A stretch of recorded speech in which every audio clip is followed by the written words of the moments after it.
So welcome back to Church for the Rest of Us. Jimmy Scroggins here as always in our offices in downtown West Palm Beach, Florida, where it's beautiful and sunny year-round. Also joining me today, as always, our co-host Leslie Bennett, and regular on our program, one of our family church pastors, Aaron Philippone, my longtime friend and compadre in the ministry, multiple cities, multiple churches, multiple eras of life. Leslie, we're still trying to figure out what to do coming out of COVID. I know our listeners are as well. And so we have a lot to talk about, some strategies, some ways to think about church as we move forward. That's right. So we're talking about Church Reimagined and the things that we're thinking about right now. And one of the things that we've been talking about lately is how we have 52 special events a year. So Pastor Jimmy, what do you mean when you talk to our team about 52 special events a year? Well, we don't take those for granted, do we? So 52 special events a year. There are 52 Sundays every year. The most important special events that we have at our church take place on Sunday mornings. And I know for some of our listeners, you have services at other times, but just take it for that. What I mean is your regular scheduled main worship services. And in my opinion, you shouldn't have any events that are more important than those. So we're really talking a little bit about getting rid of the sideways energy, right, Pastor Aaron? So what do you think when you think about 52 special events? Yeah, well, 52 is a lot. That's so right. just to do that and do it well with excellence takes a lot of effort and energy. And a lot of churches, especially the more established they are, start adding on additional programming that, if you're not careful, it can really take your focus and attention off of the Sunday morning environment. That's right. And so that's an exercise we really went through with you as our leader, Pastor Jimmy. When you came here to First Baptist Church of West Palm Beach, we had a lot of ministries happening. We did, and good ministries that did a lot of good for the Lord. And that's the hard part about it, is we call things sideways energy. It almost sounds like an insult, but we don't mean it that way. There are good people doing good ministry that really makes a difference. The problem is, if you're going to be a church, you got to decide what is your main business. What are your main tasks? What are your main strategic meetings, gatherings, emphases that make you the church that God wants you to be in your context? So when I came here, look, our church had, and you guys can chime in if I forget them, but I mean, yeah, we had Sunday morning services plus Sunday school, but then we also had Wednesday night programs, Sunday night programs. We had an all-week Wednesday night dinner, Wednesday a power lunch, which was a kind of a business lunch that had kind of turned into more of a senior adult lunch over the years. We had visitation from time to time. We had a restaurant that was open 6 days a week. Upward basketball, and a whole fitness center that was manned with memberships that we were managing year-round, and that was open 6 days a week. We had a pregnancy center, a clothing center, a feeding center, a medical clinic with doctors and nurses and dentists and all the equipment and payroll and everything that goes with that. Pregnancy center, we sure did. Ultrasound machines and doctors. Singing Christmas tree. We had a singing Christmas tree, a big Christmas pageant that took us 10 months a year to prepare for and put on. We had a maternity home. I don't think did I already say that? I've said so many things, but I had a maternity home. There's a lot. Yeah, and so when I first was coming to First Baptist, Leslie, you were on the search committee that called me here. And when I first looked at all that, I was like, wow, this is a church that's really impacting their community. But when I got here, I realized that we were impacting our community. A lot of great people were giving money, giving time, prayers, effort, and changed lives as a result. But the problem was it was actually draining attention, energy, resources away from the main thing that our church was supposed to do. So our 52 special events a year. So I think one of the challenging things that I've seen you have to navigate is people have a passion for these things. They do. And they really have a heart for ministry, and we want to encourage that. So how can a pastor who has somebody coming to them all the time with their great ministry ideas, which are very valid and we want to support them, how can they steer that in a way that doesn't become, something that's add-on, that's taking away and draining from the main mission of the church? Yeah, well, the last thing I want to do is for our listeners to feel like I'm throwing shade on your ministries that you have, because I have great friends that pastor churches that have all of the ministries I just listed and more, and they do a great job, and it's just part of the heartbeat of the church. And I recognize that, and so you have to contextualize this advice that I'm giving to your own situation. But if your church is struggling with the 52 special events a year, if your attendance is struggling, your giving is struggling, your evangelism is struggling, your discipleship is struggling, you're going to have to focus on the main program of your church, which is the 52 special events a year. When I got here, our church was in steep decline by every measure, by giving, by budget, by attendance, by baptisms, by number of groups, by number of volunteers, by an aging congregation. Our church was on the struggle bus by any measure of health. And so these other ministries were actually making it more difficult to turn those things around. So we used the word picture of the aircraft carrier all the time. And we said, if you have an aircraft carrier, the way that the aircraft carrier really does a lot of damage is you fly planes off the deck, and then they go attack, and then they come back and land to refuel, which is great. But the problem is, if you don't pay attention to the aircraft carrier and use all of your resources to keep the planes flying, eventually your aircraft carrier will break down. You'll have a hole in the hull. If you don't repair it, your aircraft carrier will sink, and then you will have no planes and nowhere to send the planes from. So there are times when you got to land the planes and ground the planes so that you can repair the aircraft carrier so you can live to fight another day. And for that season, that's exactly what we did. So we literally grounded all the planes. Now, you asked me, what can a pastor do? So here's what we did, because we recognize, every ministry has a constituency. When you shut down a restaurant, the restaurant's there because some people like to eat there and some people work there. Mm-hmm. And when you shut down the maternity home, people know people whose lives have been changed, and they've given big money to make that happen. Same with the pregnancy center, the medical center, etc. What we try to do is, in every possible case, to either spin that ministry off as its own 501c3 charitable organization, as we did with the medical clinic. The medical clinic, 12 years later, still exists today, bigger, better, healthier than ever. They're still part of our church's budget, so we help to fund it, and people still volunteer and serve there. But we don't have the responsibility for the facilities, for the payroll, for the HR issues that come up. They can do that on their own.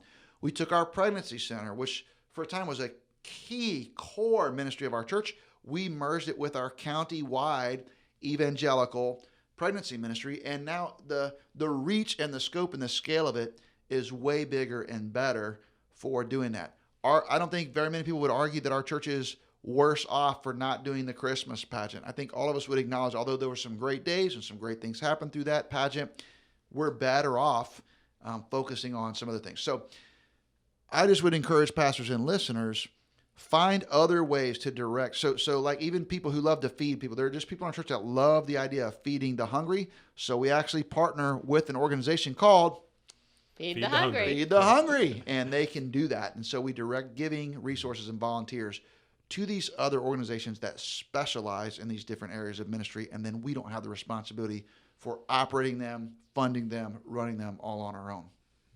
So some of our partnerships that we've formed over the years with different churches, they've also have some ministries that they've partnered with. So basically what we encourage, just as with churches, is in this area, let's form some community partnerships and let's support them. Like you said, let's get our people to support them. So we're not giving up on them, right, Pastor Aaron? We're just finding other ways to support them, either through finances of our church or volunteers that we can send their way. Can you think of some examples that we have happening right now with our other? Yeah, that's exactly right. So if you want to make Sunday special, if you want these 52 events to actually be special, you've got to put the right amount of emphasis into them. And so just as Pastor Jimmy was saying, there's certain things that maybe they can be spun off into their own entity as their own organization, or maybe they can be de-escalated in their emphasis, or maybe they could even be brought in on Sunday morning. So you asked for an example. We have a great group of people that have a love for prison ministry. And they've asked for years that we would come around them and help support this ministry. And we've found some ways to do that. But we want to make sure that this is driving towards Sunday morning attendance. So as they do their 10 weeks of training, we do ask that, hey, for a couple of times, we want to have your entire group come on a Sunday morning, and we want to recognize you on our platform. We want to commission you. We want you to bring your family members to church with you on Sunday morning, because we want you to see what it's like to be a part of one of our morning gatherings. You're not just renting space. You're not just using our facility. This is a ministry of Family Church, of which most of the people in it are members of our church. Let's highlight that on a Sunday morning. We do the same thing with, we make our greatest or our biggest attempt for student ministry happens on Sunday mornings. Our greatest programming for kids ministry happens on Sunday morning. We're going to do everything we can to try to drive attention to the Sunday morning environment because we want Christians to do what they've been doing for 2,000 years. We want them to get together once a week with their church family. And so these are some ways that we try to encourage that. That's great. Yeah, I love the things that we see happening. So we've talked, I think, already on what it takes to refocus a church on Sunday mornings. So why do you advocate for this? Like, why do you think that we should refocus on our 52 special events a year? I mean, again, not casting shade on what other people do, but why is it so important to you, Pastor Jimmy, to you, Pastor Aaron, that this is our focus? Well, I would just say when we first came to First Baptist West Palm, because we were struggling, I actually had an opportunity to play golf with John Maxwell, and he writes about leadership, and I've heard him speak, and so it was a great opportunity. And when I first started to meet with him, he really felt like our church, because of our situation, had very limited potential. And I said, okay, but like, that's my church. That's where I go. Thank you for that encouragement. Right. But, what can I do? And he said, well, you only have one choice. You have to grow, and you have to grow on Sundays. And anything you're doing that's drawing attention and resources and energy away from growing on Sundays is sideways energy that's actually hurting your church. Because if you don't grow, you're going to die. And if you do grow, you'll outgrow all of the problems that you're having. And he was so right. And that's what I'd encourage all of our listeners, a small church, big church, medium-sized church, small town, big town, medium-sized town. For all of us, we've got to keep thinking, how can we grow our weekend worship service? So that kind of becomes a performance engine for the entire church. And I just think that because there are so many needs to meet, and we should meet them. There are homeless in the streets. We should do something about that. And we want to support our law enforcement and first responders. We should. We want to care for kids in the schools and help them learn to read, and we do. We want to feed hungry people. We want to help people who are getting out of jail make good transitions into our society and into our church. We want to care for medical needs for people who cannot afford through the normal channels to get it. We want to help people who are struggling obtaining legal residency in our country any way that we can. There are so many different ministries that we want to do, and we do at Family Church, and yet those aren't the main thing.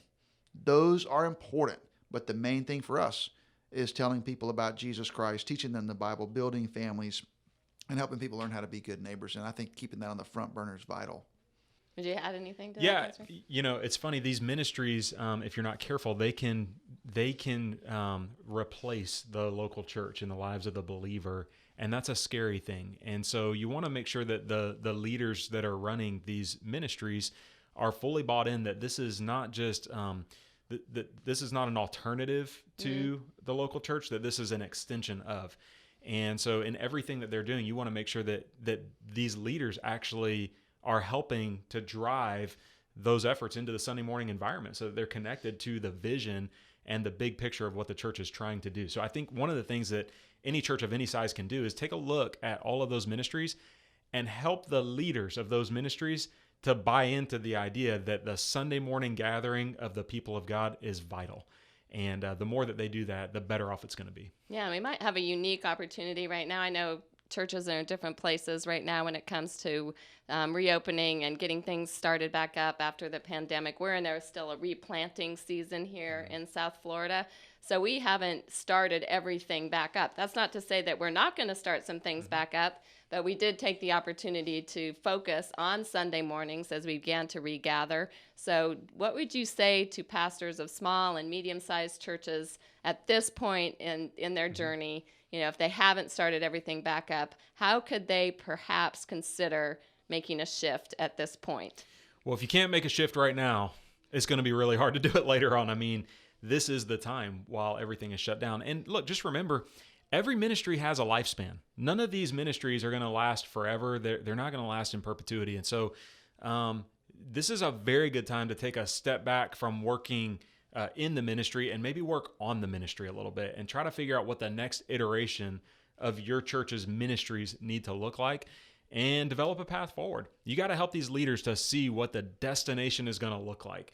And Pastor Jimmy did such a good job of that while he was systematically reshaping some of the ministries of the First Baptist Church of West Palm Beach, Family Church.